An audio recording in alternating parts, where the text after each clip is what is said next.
Muito bom dia para todos os irmãos. Eu quero convidá-los neste momento para abrirmos a palavra de Deus na carta de Paulo aos Colossenses, capítulo 3.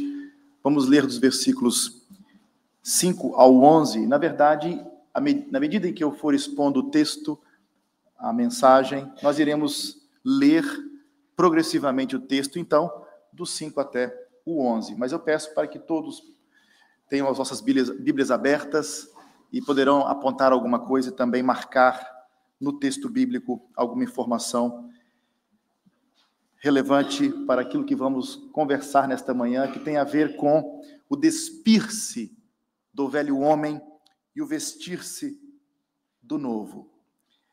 A teologia de Paulo, ela é sempre seguida por uma implicação prática para a vida. E vemos isso em vários textos nas cartas de Paulo.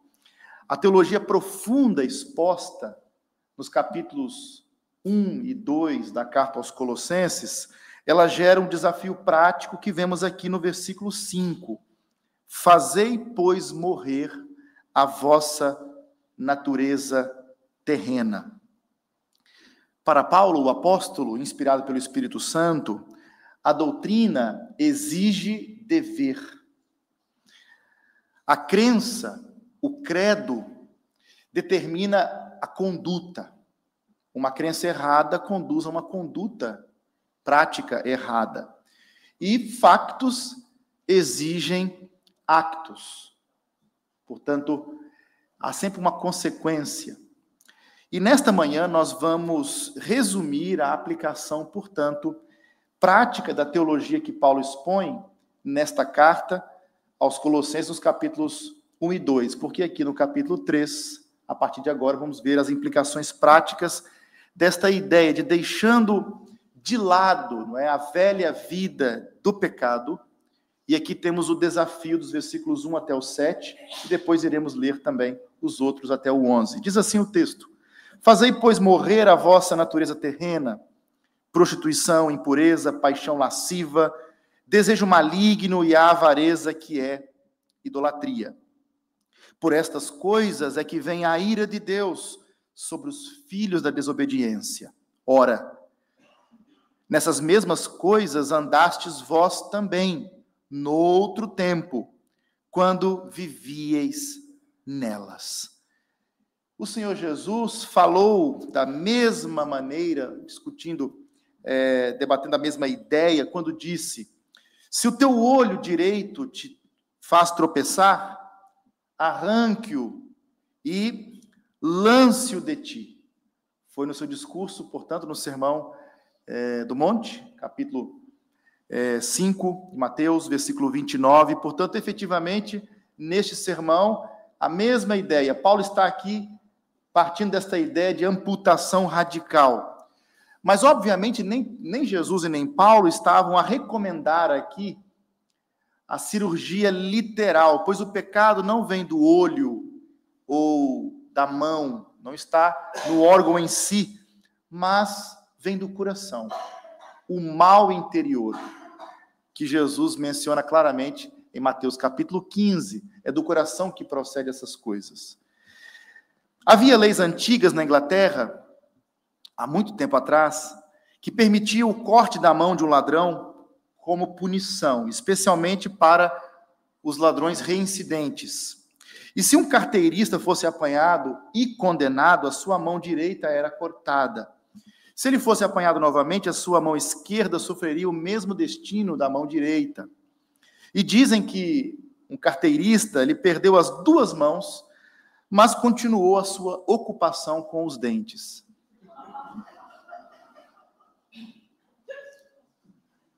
Isto mostra para nós que o desmembramento físico não tem poder para mudar o coração, para transformar o coração das pessoas. Fazei, pois, morrer, como está aqui no versículo 5, como diz Paulo aqui, inspirado pelo Espírito Santo, significa cortar práticas malignas. E aqui, na carta aos Colossenses, neste contexto, significa livrar-se de dois males gêmeos, que ele destaca aqui, que tem a ver com o pecado sexual e tem a ver com o pecado da cobiça. Algumas traduções da palavra que aparece ali no final da lista de pecados. Alguns diz avareza, outros ganância, mas outros cobiça, e nós iremos analisar isso com mais detalhes. Especificamente, lendo esta lista, existem 4 elementos de sensualidade pecaminosa que devem ser executados, fazem morrer, devem ser eliminados. O primeiro é a imoralidade sexual, do grego porneia, que pode ser traduzido também como fornicação, uma palavra pesada no nosso contexto, ou prostituição. Tem a ver com relações sexuais ilícitas, do qual obtemos a palavra porneia, a palavra pornográfico. Significa todo tipo de relação imoral, portanto, sexual imoral. A castidade foi a única virtude completamente nova da fé bíblica. No mundo pagão, não havia essa ideia de castidade. Inclusivamente, essa é uma característica fortíssima da fé cristã, e nessa tentativa de volta ao antigo paganismo, este neopaganismo atual, é tentar voltar a uma época em que não há nenhuma influência da moral judaico-cristã, a moral bíblica. A chamada de Paulo, ela foi radical para a cultura pagã na sua época, e ela é quase tão radical ainda hoje. Então, isto que Paulo está a escrever aqui para Colossos, aquela comunidade, aquela igreja local, portanto, é exatamente o mesmo desafio que temos ainda hoje, tal e qual. E ao expressar a moralidade bíblica, muitas vezes nós somos rotulados de brontossauros morais. Sabe que o brontossauro é aquele dinossauro gigante, enorme. Então são os brontossauros, é um brontossauro moral aquele irmão. As pessoas costumam dizer essas coisas. E o segundo elemento de sensualidade que devemos matar é a impureza. Não é a impureza de estar sujo, é a impureza moral. Então isso é mais amplo e, obviamente, ela é mais subtil do que a imoralidade física, porque inclui a impureza moral, inclui a imaginação, inclui o discurso, inclui a ação de um coração sensual, inclui uma mente suja. E o terceiro elemento que aparece aqui é a luxúria, a paixão lasciva, como aparece aqui no texto. A emoção vergonhosa que leva, portanto, a excessos na área sexual. Paulo usou a mesma palavra para descrever luxúria sensual dos gentios que não conhecem a Deus, que lemos em 1 Tessalonicenses, capítulo 4, versículo 5. Ele usa a mesma palavra para luxúria sensual. E também luxúrias vergonhosas, como das práticas homossexuais, que aparece em Romanos, capítulo 1, versículo 26. O quarto elemento a ser descartado são os desejos malignos e a avareza, que tem a ver aqui com a concupiscência, com o desejo. Pessoalmente, ao ler um texto como esse, eu não consigo imaginar nenhuma outra série de pecados mais proeminentes na nossa sociedade que precisam ser abandonados. É a mesma realidade, os homens seguindo o mesmo caminho, nos mesmos pecados, e a vida diária, eu falo isso no contexto do Ocidente, Portugal, sujeita-nos a um mar de sensualidade. Todos nós. É inconcebível que numa determinada noite, ao assistir a TV, se possa ver mais cenas sensuais do que a que os nossos avós viram ao longo de suas vidas. É uma enxurrada, uma cachoeira.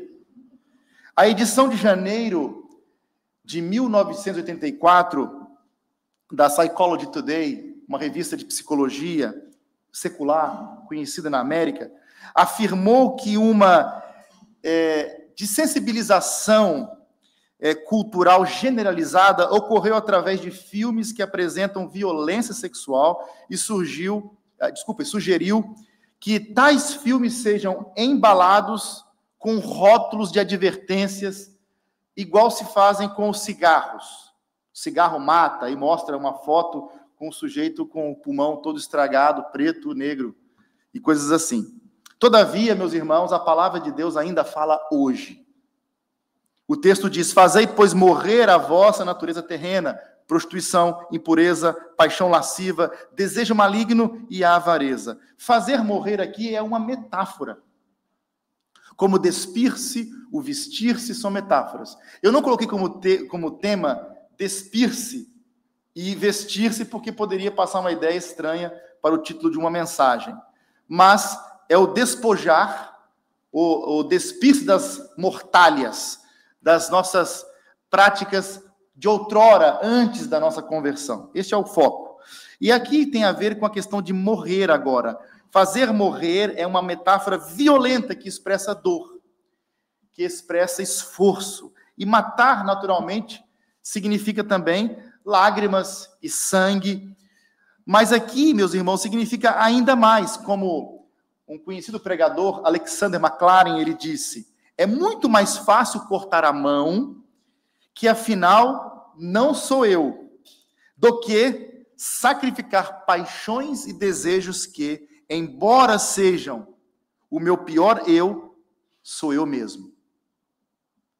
É a mortificação deste eu, deste ego, dando lugar agora a Cristo como o centro dos nossos corações, o nosso novo eu em Cristo Jesus.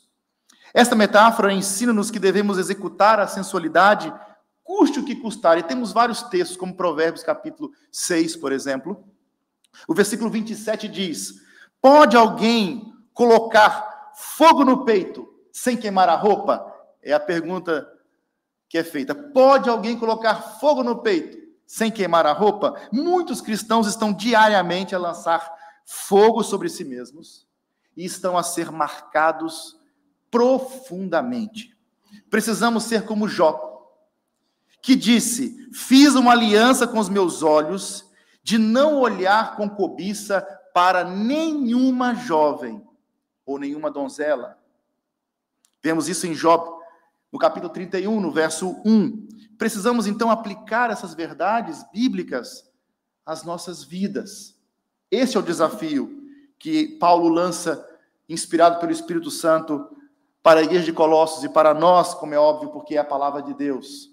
Há livros e revistas, meus irmãos, que devemos descartar da nossa vida.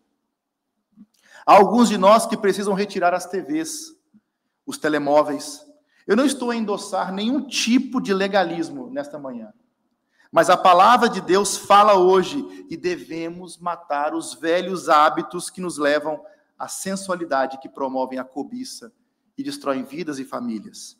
A palavra avareza ou ganância que Paulo usou aqui denota não apenas o desejo de possuir mais do que se tem, mais do que se deve ter, particularmente aquele que pertence a outra pessoa.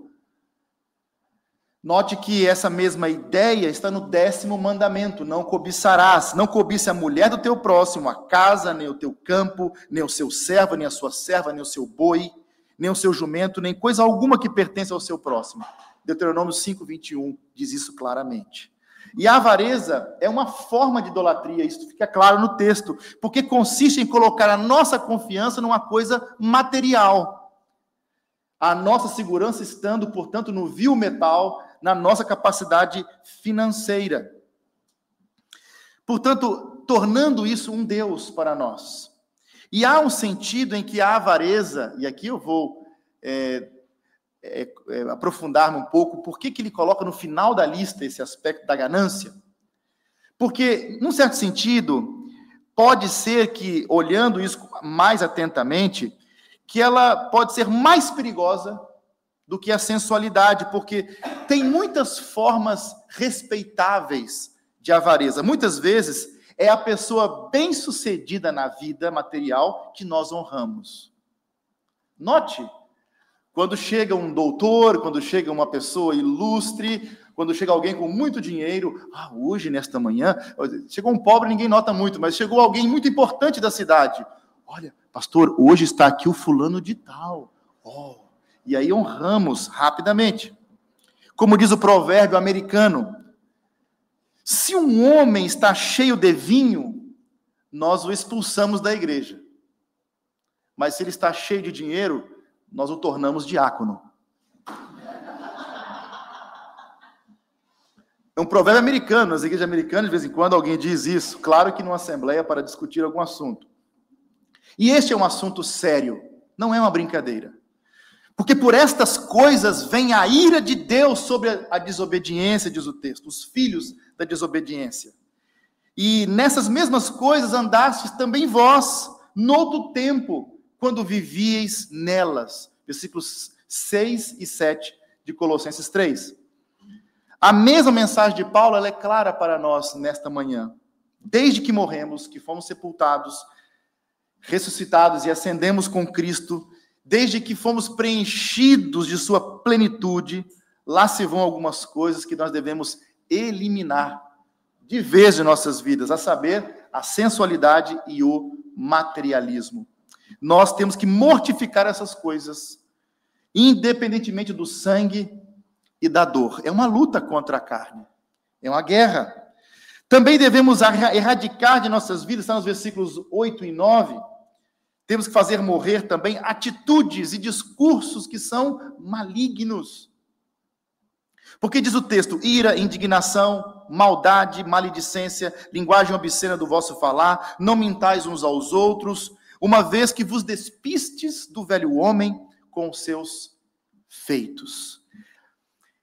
Bom, eu vou partilhar uma outra experiência para os irmãos poderem ter uma ideia clara da profundidade. Disse, por exemplo, de Jonathan Edwards, terceiro presidente de Princeton, seminário teológico de Princeton, que hoje, infelizmente, se tornou um seminário liberal, já há algum tempo.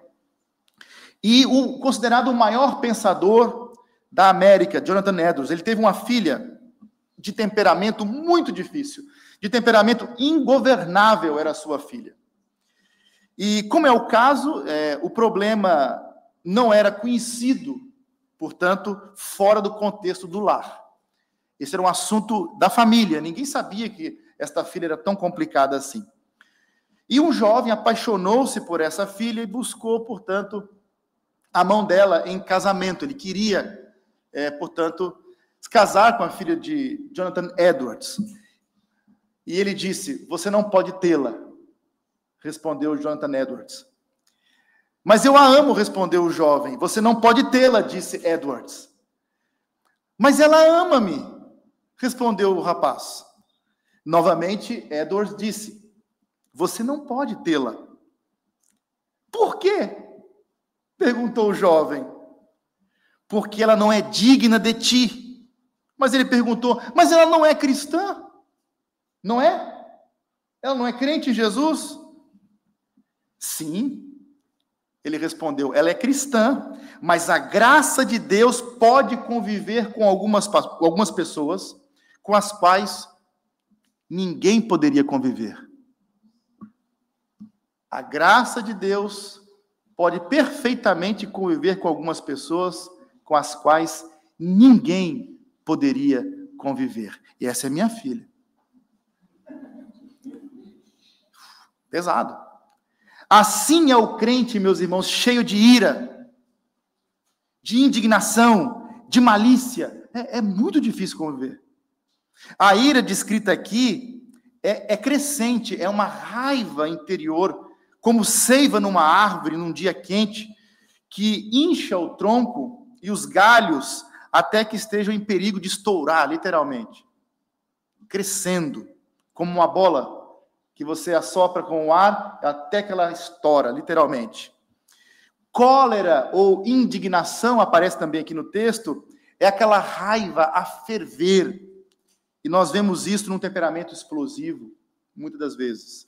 E malícia é aquela maldade da mente, é aquela mente maldosa, maliciosa, uma atitude maligna que planeia o mal.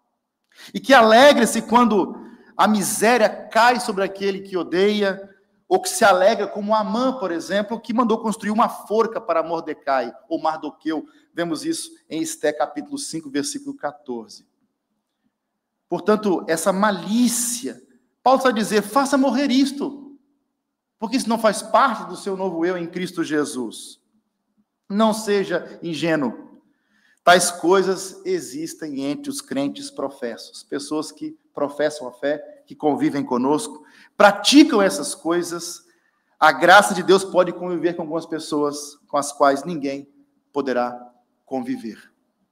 E Paulo continuou: não mintais uns aos outros, versículo 9. Mentir é um grande pecado contra Deus, sem sombra de dúvida. É um pecado contra a igreja e efetivamente um pecado contra o amor também. É por isso que Deus, ele derrubou Ananias e Safira na primeira igreja em Jerusalém, por causa da mentira. Deus, ele queria verdade na sua igreja.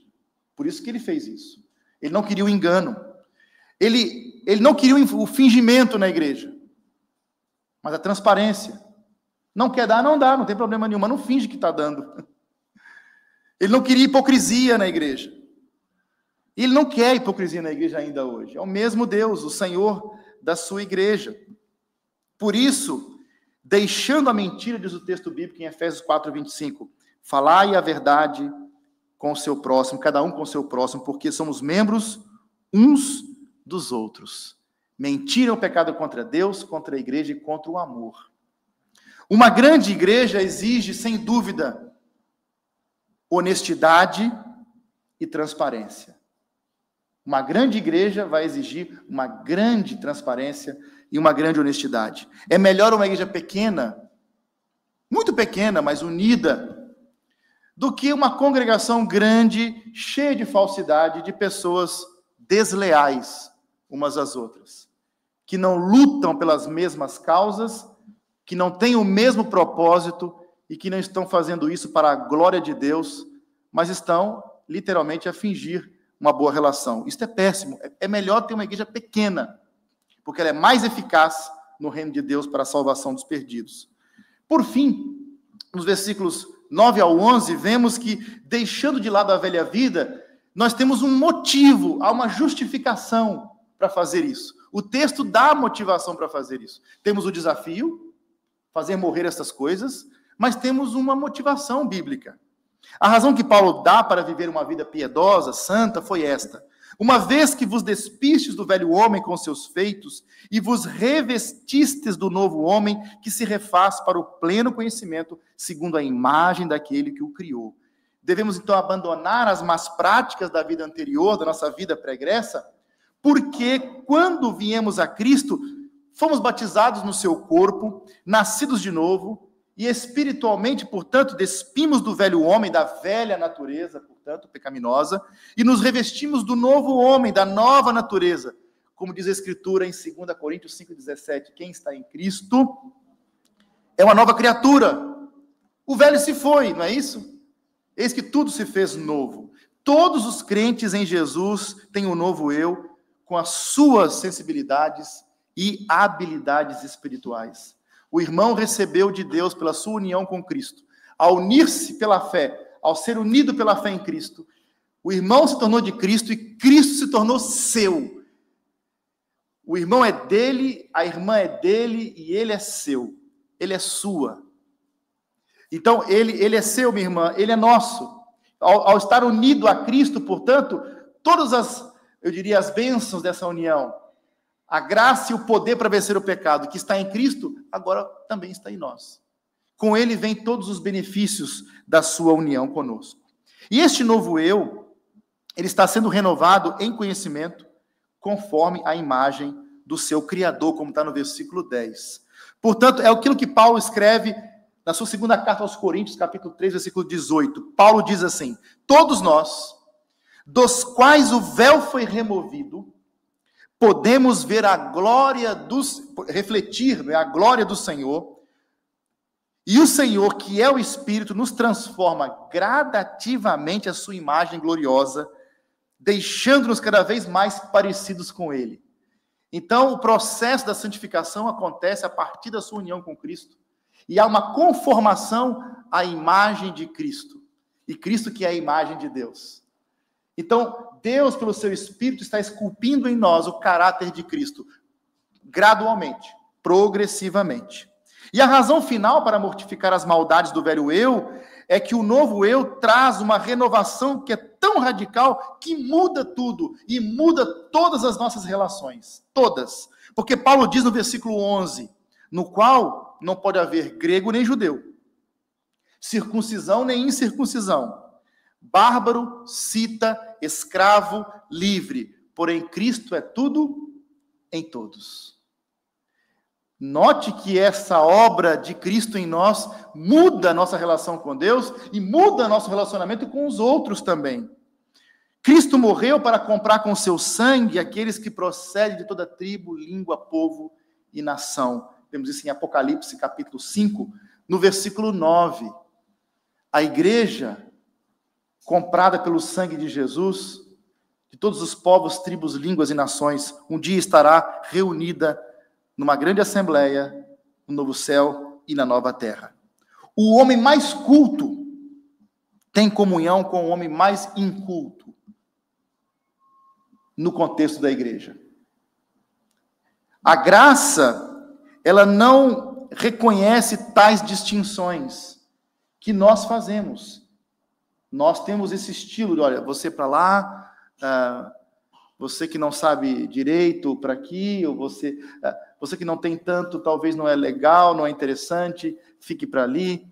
A nossa tendência humana é fazer essas divisões. A graça não conhece essas coisas. A graça não trabalha nessa direção. Não podemos cultivar o racismo na igreja. Ele existe, mas não podemos cultivá-lo na casa de Deus. Não podemos trazer o preconceito carnal e mundano para dentro da igreja de Deus. Não é assim na casa de Deus. Pode ser na sua. Não pode, mas se é, mas é um problema seu. Mas não é na casa de Deus. Coluna e baluarte da verdade. O país, meus irmãos, precisa controlar suas fronteiras. Precisa. O país deve proporcionar segurança e estabilidade para os seus cidadãos. Não há dúvida nenhuma. Tudo isso é absolutamente necessário. Mas a igreja de Deus, ela segue o padrão do Senhor Jesus Cristo e não o padrão do mundo para realizar o seu trabalho. Seguimos os ditames da palavra de Deus.